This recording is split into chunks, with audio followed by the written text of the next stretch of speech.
En 1908, el presidente de México, Porfirio Díaz, concedió una entrevista al periodista estadounidense James Friedman.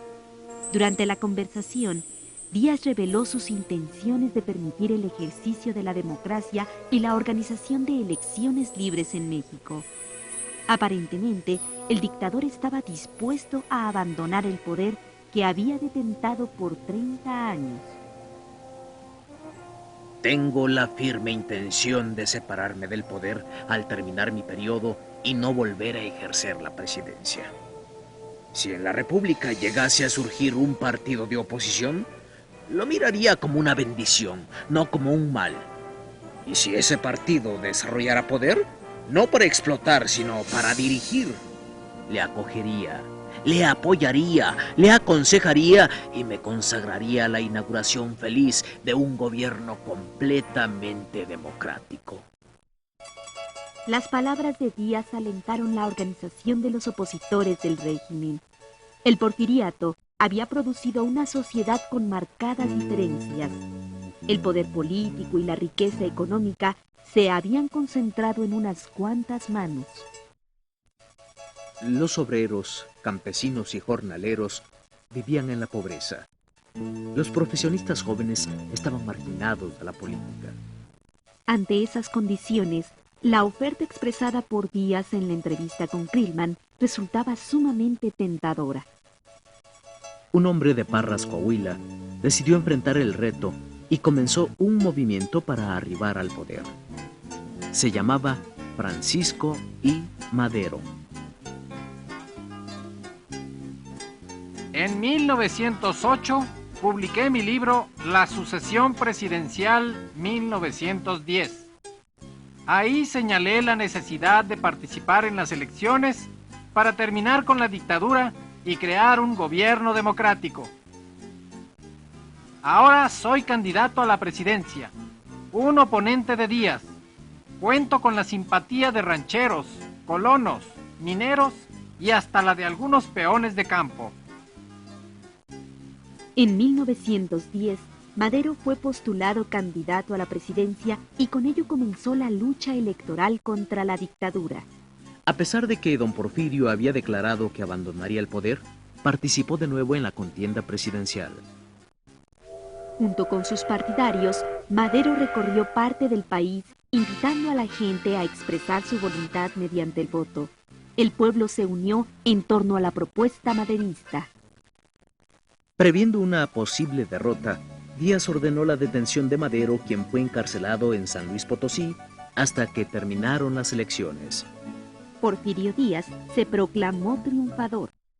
Madero logró escapar de la cárcel y huyó de San Luis Potosí. En respuesta al fraude electoral, lanzó su plan revolucionario. He designado el domingo 20 del entrante noviembre para que de las 6 de la tarde en adelante, en todas las poblaciones de la República, se levanten en armas bajo el plan siguiente. Declaro nulas las elecciones. Prometo devolver a sus antiguos poseedores las tierras que les fueron arrebatadas y pagarles una cantidad por los daños sufridos. Desconozco el gobierno de Porfirio Díaz por haberse impuesto mediante el fraude electoral en contra de la voluntad popular. Proclamo el principio de sufragio efectivo, no reelección. El gobierno de Díaz comenzó una ofensiva contra los antirreeleccionistas. En Puebla, la casa de los hermanos Carmen, Aquiles y Máximo Cerdán fue sitiada por el ejército y la policía el 18 de noviembre de 1910. Máximo y Aquiles fueron asesinados. Este golpe acentuó la urgencia de luchar contra la dictadura. Atendiendo al llamado de Madero, el 20 de noviembre de 1910 comenzó la Revolución Mexicana. Hacia 1911, los levantamientos armados se generalizaron. Francisco Villa y Pascual Orozco encabezaron la lucha en Chihuahua. Emiliano Zapata lo hizo en Morelos. A pesar de la diversidad de grupos e intereses, todos mantuvieron un objetivo común: derrocar al dictador. Con el apoyo popular, El triunfo de los maderistas fue rápido. En mayo de 1911 tomaron Ciudad Juárez. Obligaron a Porfirio Díaz a renunciar a la presidencia. El dictador fue condenado al exilio y partió hacia Francia, donde pasó sus últimos años. Francisco León de la Barra asumió temporalmente la presidencia. Madero organizó nuevas elecciones y ganó el proceso. El 7 de julio de 1911, el tenaz político de Coahuila hizo su entrada triunfal a la Ciudad de México. Desde el principio de su mandato, Madero enfrentó los desacuerdos entre los grupos revolucionarios. Zapata y los campesinos de Morelos exigían el cumplimiento del Plan de San Luis y la repartición de tierras. Al no obtener solución a sus demandas, Zapata redactó el Plan de Ayala y desconoció a Madero como presidente. En Chihuahua, Pascual Orozco encabezó a los revolucionarios inconformes porque habían sido excluidos del gabinete. La rebelión de Orozco fue sofocada por el gobierno maderista. La lucha de intereses se extendió más allá de los grupos revolucionarios. Hacendados, comerciantes ricos y militares privilegiados en el porfiriato empezaron a planear el derrocamiento de Madero.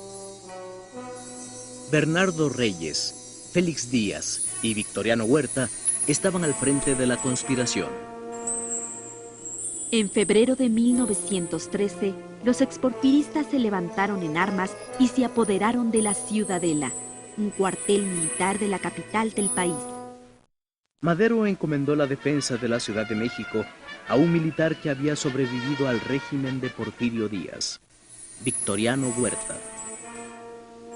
El presidente ignoraba que ese militar era la cabeza de la rebelión en su contra. Huerta fingió varios ataques para recuperar la Ciudadela. 10 días duró la farsa del 9 al 18 de febrero de 1913.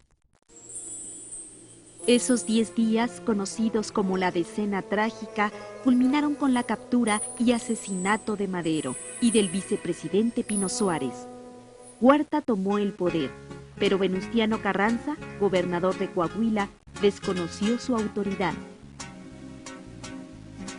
El Plan de Guadalupe desconoce la autoridad de Victoriano Huerta. Es el comienzo de una lucha por instaurar una revolución constitucionalista. Debemos establecer la justicia. Es necesario reformarlo todo. La Constitución para tener una legislación favorable a las masas. El comercio y la industria para abolir los monopolios. Y la educación para acabar con la ignorancia del pueblo.